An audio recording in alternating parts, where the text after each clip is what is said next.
Hello, lovelies. Excellent to see you again. So, we want to share eating outside of of a of a window, or should say, you have an 8-hour eating window that decides how your body heals, which has been one of the key reasons I've started to reverse a disease the medical industry says is incurable. But eating outside of that window, you might be causing harm that's preventing you from healing. So in this video, we're going to show you how what these optimal healing windows are. And let me start by saying that if you can optimize your healing while you sleep, you're going to have a much bigger difference in your life. So before we show you these optimal healing windows, let me start by saying none of this is medical advice. Rita and I are just sharing what's been working for me in reversing primary progressive multiple sclerosis. So please consult your medical professionals before if you try any of this. So let's just get into it. To start, let me show you how I harmed myself by not eating in this window. And for that, let's go back to our younger years. So if you can remember, back in the 20s, we were just absolutely invincible. We'd go out, we'd party on a Friday, the Saturday. If we get out on Sunday, any chance to get out with friends, we would. We would eat late, stay up late, and just party all the time. But as we got older, I would personally stop. I think a lot of us, we stopped going to the parties. So just be one night out of the weekend instead of both nights. But we'd still eat and drink and do whatever else. But now we're doing it in the comfort of our home because we just don't want to go out. Well, that never really stopped. That as we became adults, we'd still go out for dinners, go out for drinks, go to our friend's place, and we're still eating, drinking, but it's that window that's throwing us off because when we're eating that late at night, where is all that food going? And then what happens when we end up sleeping? That when you sleep, the body slows down. It's no longer time to digest, it's time to repair. But what we've been doing by having a full stomach, body says, I can't leave all that there. And I can't not take advantage of going to sleep. So I need to work on the body in processing the food that's in the system. I also need to work on the body to help heal it and release all the toxins that are there. So what I've discovered was a window. And the question is, what is that window? And how do we find it? So Rita, can I ask you, like, what is that right window? I think for the healing process, that window, there's like an 8-hour window, right? So generally speaking, you don't want to eat too close to bed because just like you said, the body's in repair mode. It's not in digestion mode. Your digestion mode should be during the day, right? So you pick an 8-hour sort of time frame to eat out of. Sort of like intermittent fasting has become quite popular, right? So just picking like an 8-hour time frame so that you can save the healing process for the evening instead of digestion, like you said. So the big thing that I've seen from all that is that window. I need enough time that I can wake up and also eat within a certain window and finish within a certain window. But the question is, why is that important? And when it comes to eating, I think Rita, you said this, that 8-hour window isn't for everybody. But given that I'm in healing mode right now, it's important for me. And it really has helped me a lot. Because what happens when we sleep? And this is where we start getting into autophagy, and the body goes into repair mode. So autophagy says that I'm going to start cleaning up all the dead proteins, all the things that your body doesn't need, all the junk that you don't need anymore, and I'm going to remove it. I'm also going to bring in all these building supplies so we can start rebuilding the body, and then it goes into repair mode. So it's like thinking like Walt Disney World. Once the park is closed, we got to clean everything up. But then the repair crew has to go out and start repairing all the rides for the next day. And that's exactly what happens to us when we sleep, that our body goes into this repair mode. It cleans it all up, just like an amusement park. Then it goes in repair mode and starts bringing all the materials, all the building blocks. It restocks all the shelves and gets it ready for the next day. And that has been pivotal for my healing. But the problem is, what if you're trying to clean the amusement park and there's still people inside?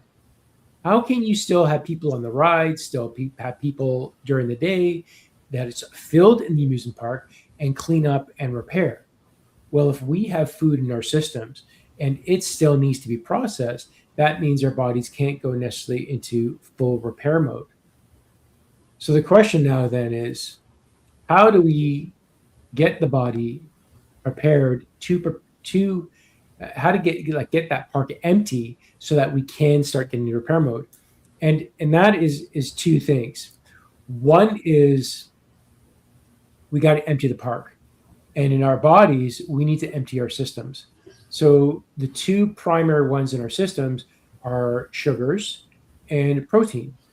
And because if we have those two in our systems, there's just too much glucose in the body. There's too much energy. It needs to get rid of that energy before the body can go into autophagy, which is the cleanup crew. So that means, what is sugar? So Rita, what's included in all sugars?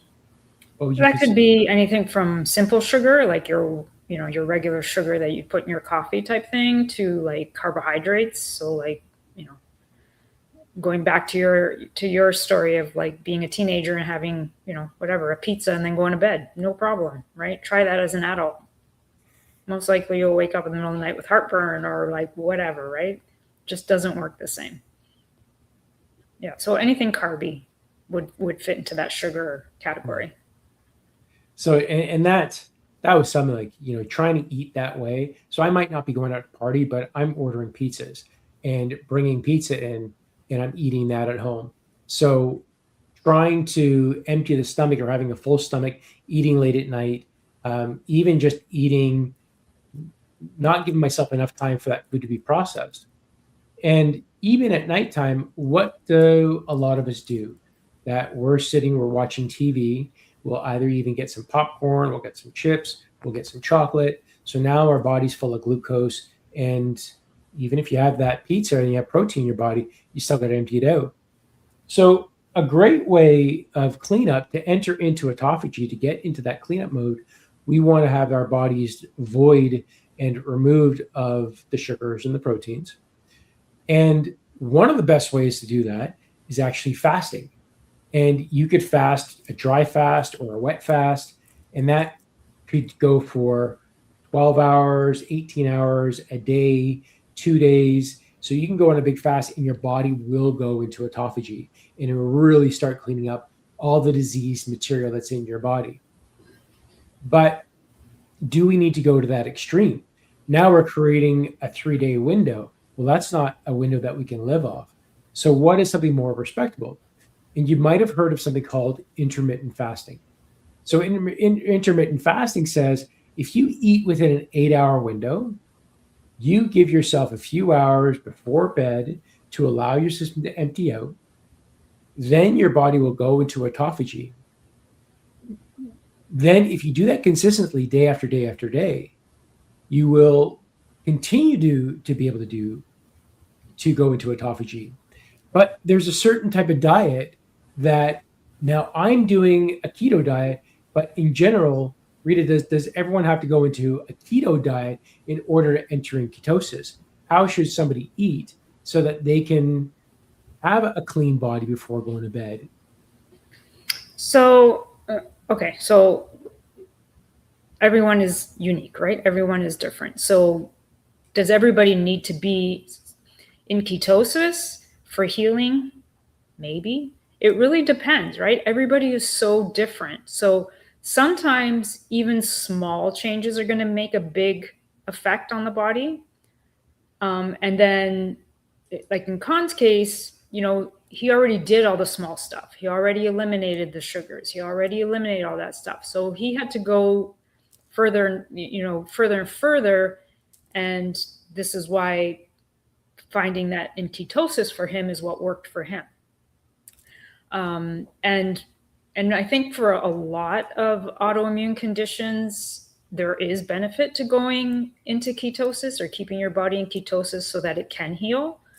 But you also need to be mindful of, you don't just go, decide tomorrow I'm going to go and go into ketosis, right? Like it's a process. Everything's a process. You never want to shock your body into doing anything.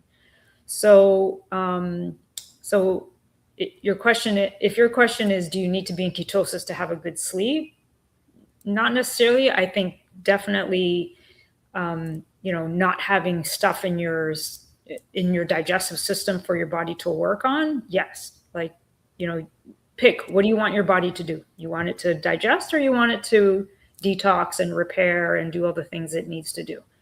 So, so I kind of look at it that way.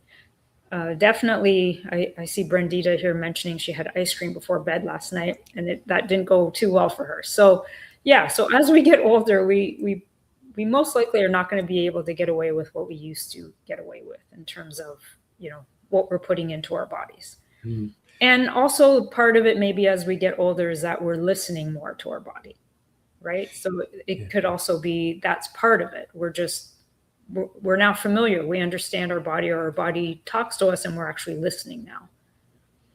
Yeah, because if we think about what happens when the body's going to sleep and you enter into autophagy, that's cleaning up those proteins, the pathogens, bacteria, fungus, viruses, mold, all that stuff that causes inflammation. And when the body is in inflammation, it's not a happy place. And that's when disease and issues and damage happens to us. And as we get older, forget about even if you have a disease or not. It's just now your body's in inflammation. It's not healthy. It can't repair as easily.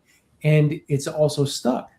And now when the body's in inflammation, you got to think everything's all puffed up. So that's like a really crowded amusement park. And if they're trying to bring in all these supplies in, but the park is packed, you can't bring the supplies to the way it needs to. So just like our body, if the body is unable to deliver what it needs to, it can't clean up what it needs to, and it can't restock the shelves as it needs to. This is why autophagy really helps. Entering autophagy, you can get really better at it. Now, we're always going to be in autophagy. It's just different levels. And ketosis is one of the ways that I'm doing in terms of healing the body, because I need to, especially in terms of extremes. As it's doing that, I'm also reducing my sugar intake. So now the body's no longer operating on glucose. I don't have to really regulate when I'm eating, because my body is always in that 8-hour window. It's in ketosis. I'm keeping my carbs low. I'm keeping my proteins. It's not low because I'm on a high protein diet, but it's still rather moderate. What I'm keeping high is my fats. Now, the fat, in terms of burning it up, when the body needs to burn things up, it's burning the reserves. It burns up the glucose. Once the glucose is done, then it goes after the fat. If you then have fat in your body, then the ketosis is going to need to burn off what's in your body first. And then when we start eating, I'm moving away from a carnivore diet into a more whole foods diet. So that means I'm not adding in carbs. I'm adding in just a little bit of carbs. So my carbs won't be more than 10 grams in a day.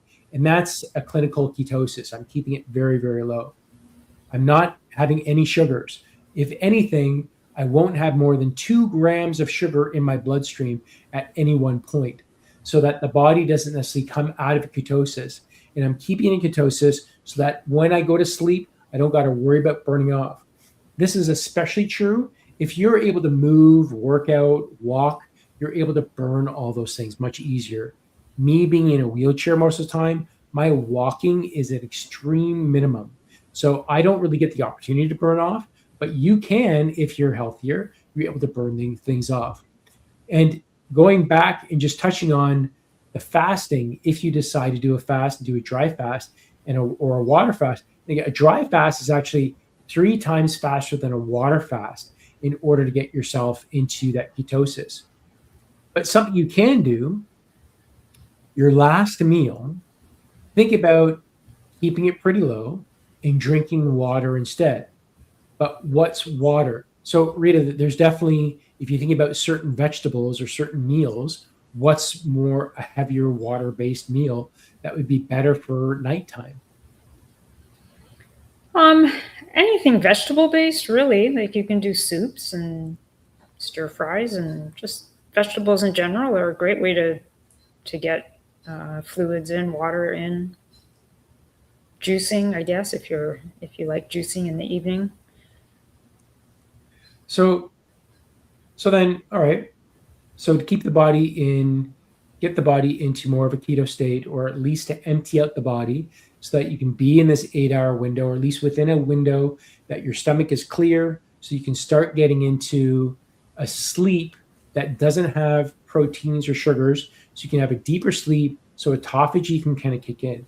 So then, how, Rita, can you optimize your healing while you sleep? Like, what are the things that we need to consider and look at for these sleeps that might disrupt us?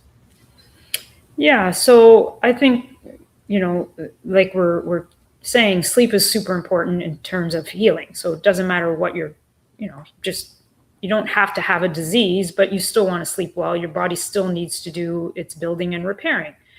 And, it might be easy enough for us to just say, like, just get some sleep, right? That should be good.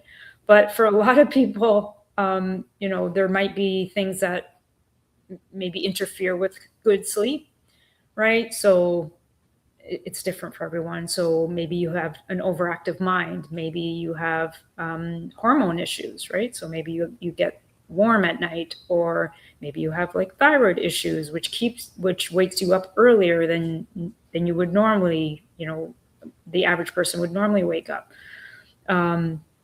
So there's so many things that can lead to a sleep that's not a really great sleep. And so actually, I want to post that question out to the audience. Those of you that maybe don't have the best sleep, what is going on? What is interrupting your sleep, right? Is it your hormones? Is it you're too hot? Is it, I don't know, could be many things, right? I could even say it's all the above. Like, It's all of, yeah, it could be we just any of had a the heat above, wave right? here. And sometimes there's an easy fix. Sometimes it's like, you know what, people who take magnesium before bed helps them get into a deeper sleep. It helps relaxes the body. And maybe that's all someone needs, right? But then there's someone else that's taking magnesium already, and they're like, I still can't sleep, my 6, 8 hours, whatever the number is.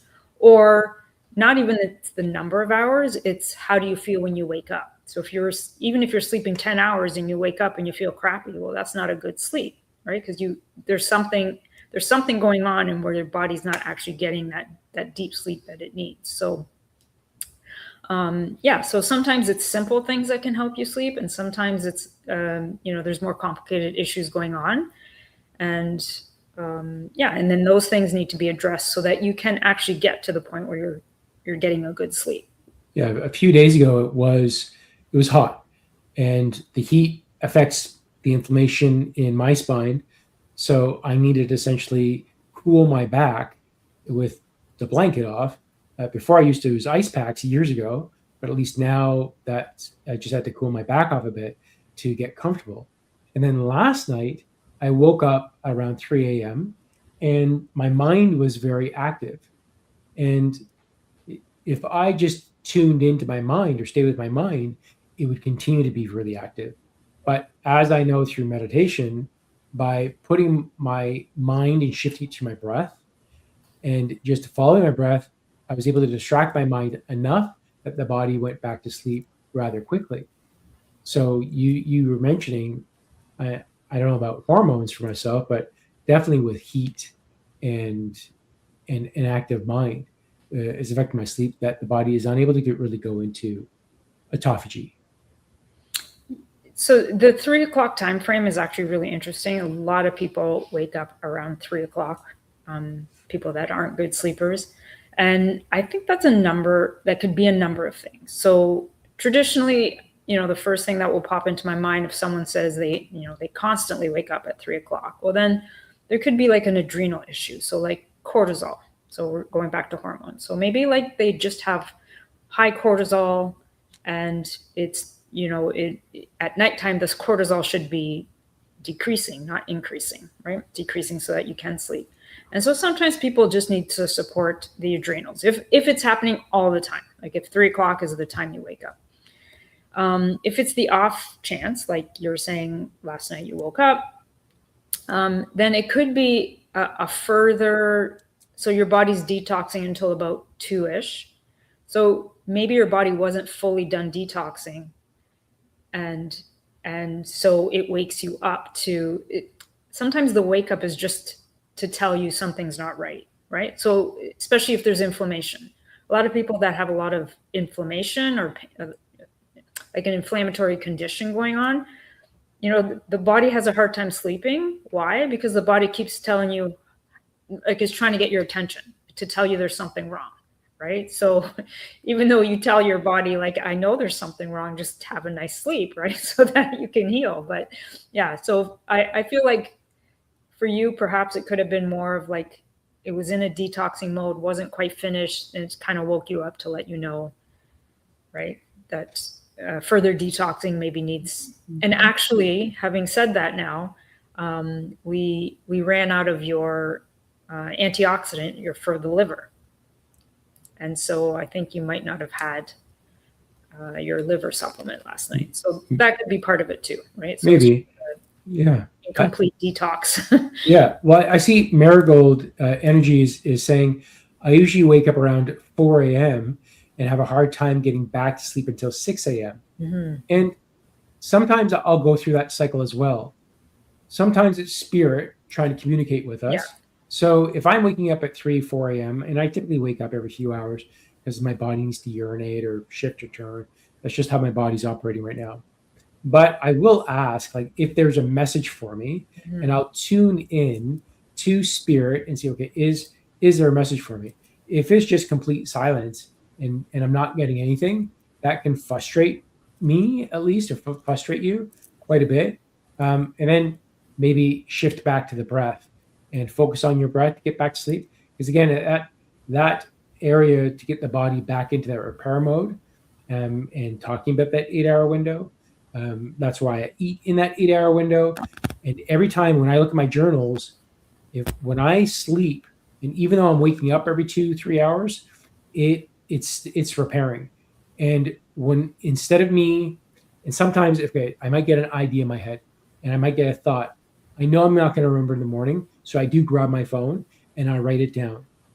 If I stay on my phone, that's going to mess me up. But I do some other things to my phone to keep the red light high and the brightness really dim, so it doesn't wake me up completely. So I'll write down that message. I'll tune in with the guides and see what's there. And so I don't get distracted, I make sure I don't watch anything or do anything that's a dopamine hit. And that if I like YouTube shorts, if I try to fall asleep with the YouTube short, that's the kiss of death. That's just going to keep me so hopped up. I'll be up until like 2 o'clock in the morning, and it will just kind of bother you. I see you saying, I haven't tried my breath work. That resonated with, yeah. So as simple as just put your mind, feel your breath coming in through your nose, coming in through your nasal passages, feel yourself exhaling out, and just feel your breath. And just distract your mind. That's the same thing that we do in meditation, and it's why we say, put your mind on your breath. Feel it coming into your body, feel it leaving, and just stick with that. And more often than not, I pass out really quickly because I'm not giving my mind a dopamine hit. I'm giving my mind something really boring. Why don't you watch this paint dry? And why don't you watch this breath coming in your nose and leaving? It's ridiculously boring, but you will fall asleep if you wake up in the middle of the night, so that your body can go back in that repair mode. So did you want to add anything else to that issue of not sleeping, Rita? Is there anything that we missed on that? I think, yeah, I mean, there's just so many tangents I can go on, but I think the other thing that I think needs to be said about poor sleep, if someone is like truly having poor sleep, all the time, is to work on the gut. So like something like 90% of your gut makes serotonin, which then converts to melatonin, right? So if your gut is imbalanced for whatever reason, it will definitely show you in your sleep.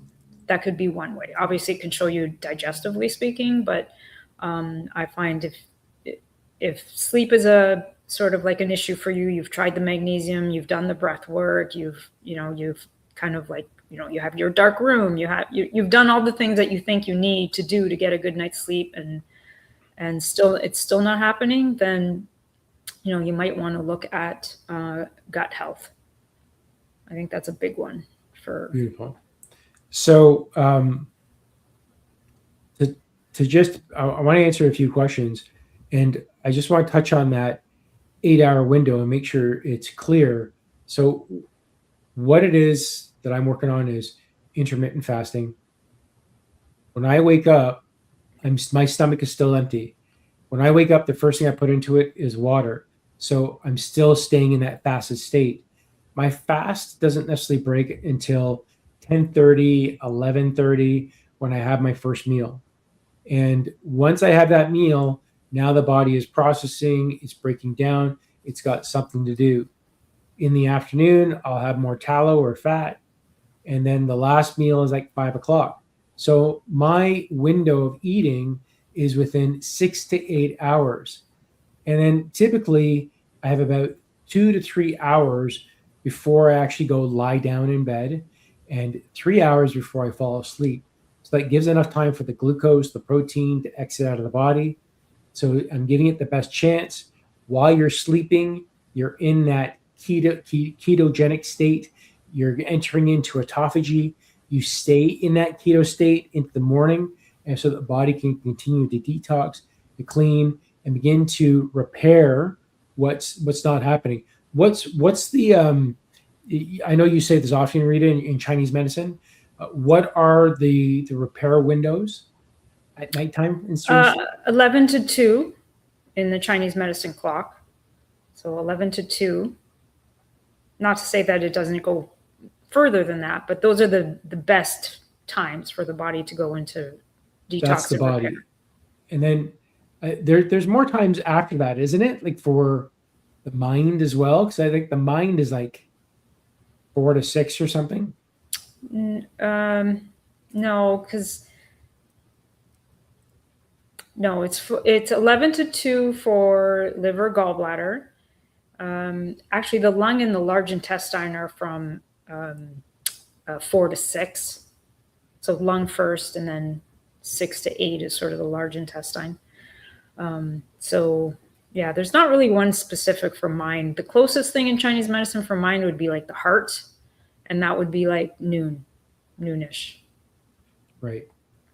Now, is that just for, because I go even earlier, because I'm in bed, I want to be asleep by 10. Yeah. I'm in bed by 9, asleep by 10, because I am healing this body.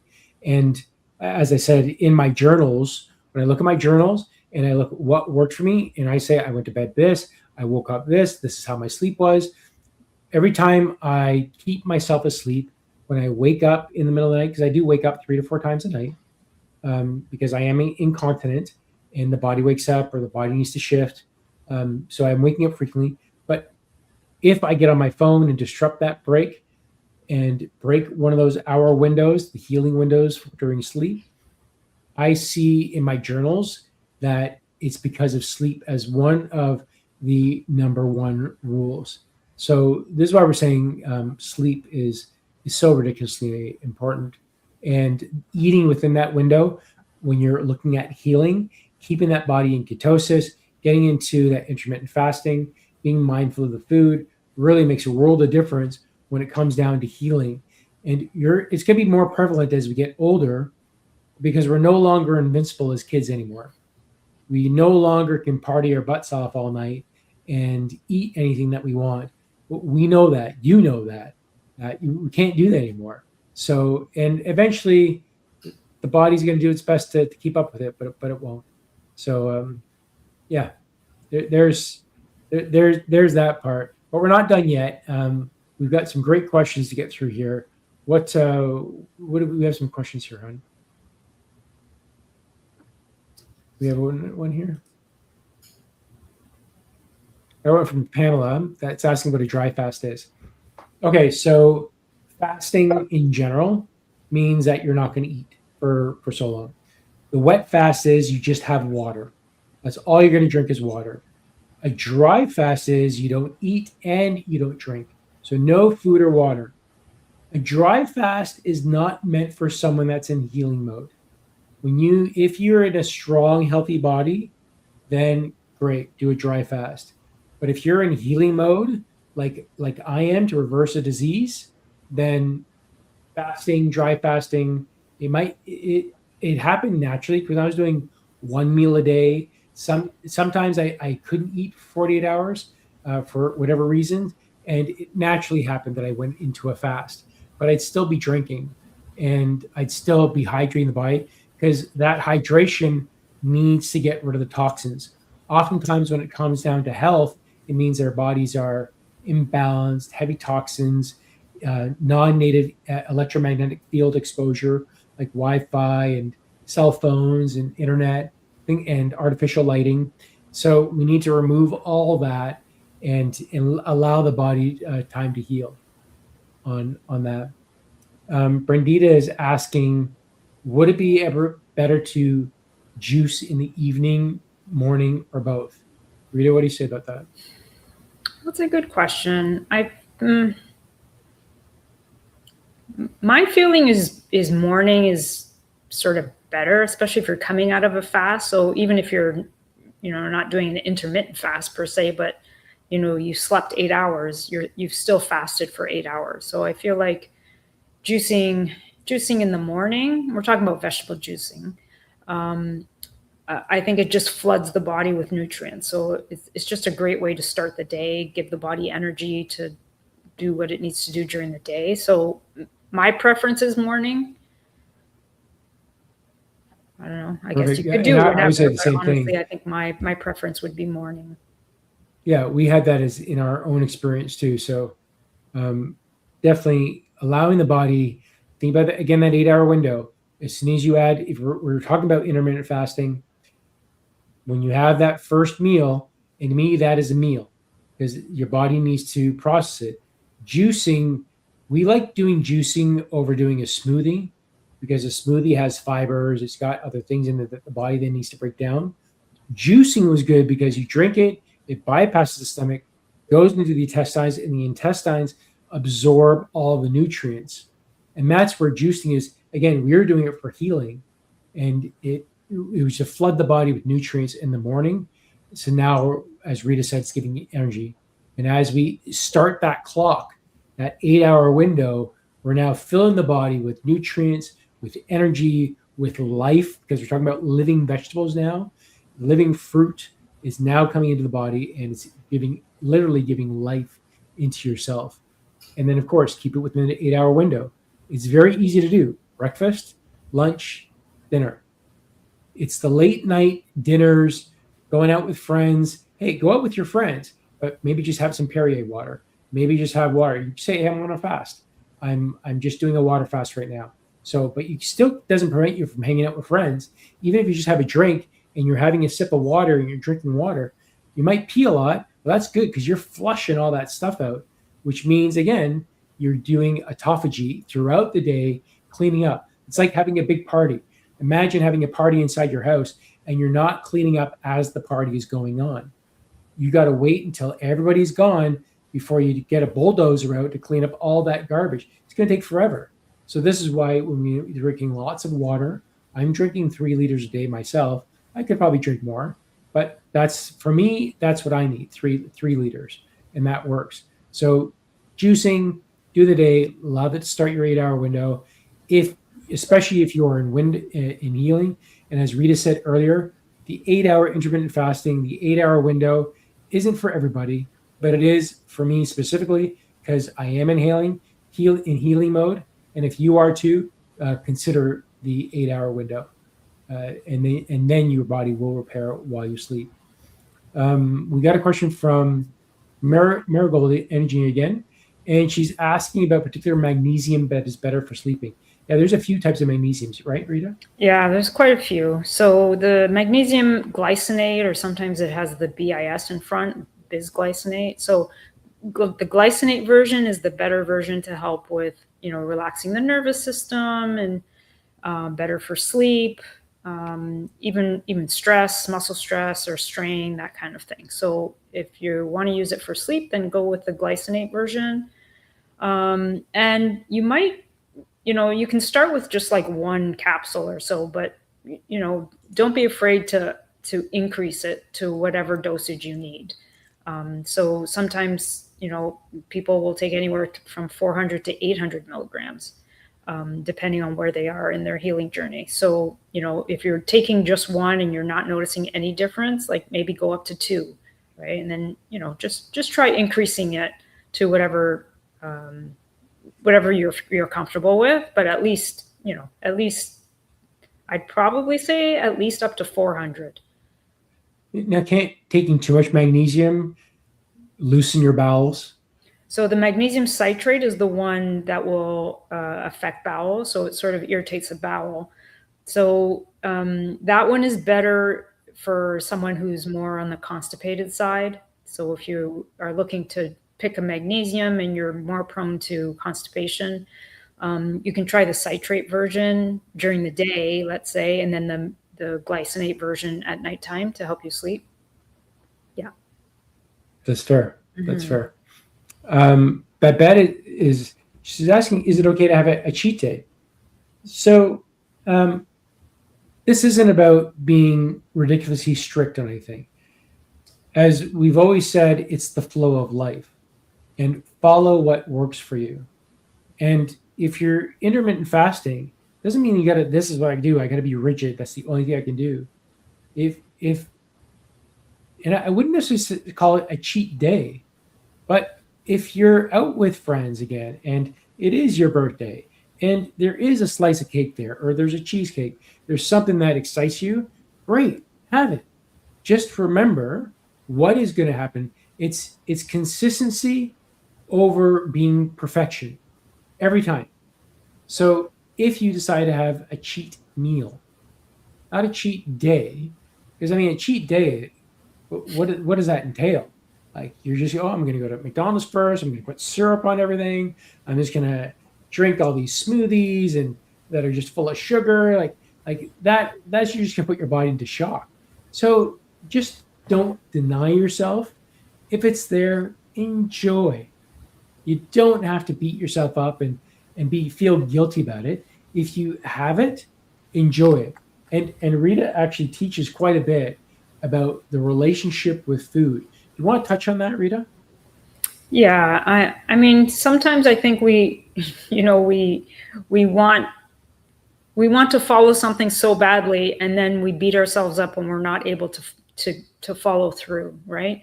So I was even thinking with the intermittent fasting, where it's like, okay, we say an 8-hour window, and I've had clients that would be like, well, let's say they've chosen 12 to 8 as their time frame for eating. Well, I'm sometimes I'm hungry at 11:30. So start eating at 11:30. It's totally fine. Like we're talking half an hour. Even if she said, okay, I'm hungry now at 11. Great. Start at 11. Right? So it's not about perfection. There is no perfection. It's just listen to your body and do the best you can. You're going to know when you're sort of off track or you need to do a little better. But I think for the most part, once you have a routine down, it's fairly easy. It's no longer thinking, right? I mean, even for ourselves, like it was a transition for not only Con, but for me, because my style of eating is not his style of eating. And so now that, in the beginning, it was like a challenge for me. It's like, well, okay, now I need to prepare this in certain times and blah, blah, blah. And then, but now it's just a routine. Like it's just part of the day. There's no thinking. It's just, this is how we do things now. And so once it becomes a routine, I feel like it's not so much there's not so much thinking involved. You just follow through. Yeah. And And I've been doing this for well over a year now, and it started out with the food, and then I layered in the next thing, and I layered in the next thing, and now we're a year and a quarter doing this. My body has healed the most within since January, Yeah. when you guys saw me and I mentioned that I was in bed for 23 hours a day, and this I was already in ketosis, but it was all the other layering and all the other things that we want to show you. But ultimately, eating in your optimal window for better sleep and repair won't matter if your body's internal clock is out of sync. So we'll say watch the next video and join us next week if you want to see how to kickstart your healing the moment you wake up. With that, thank you all. We will see you next week. Much love.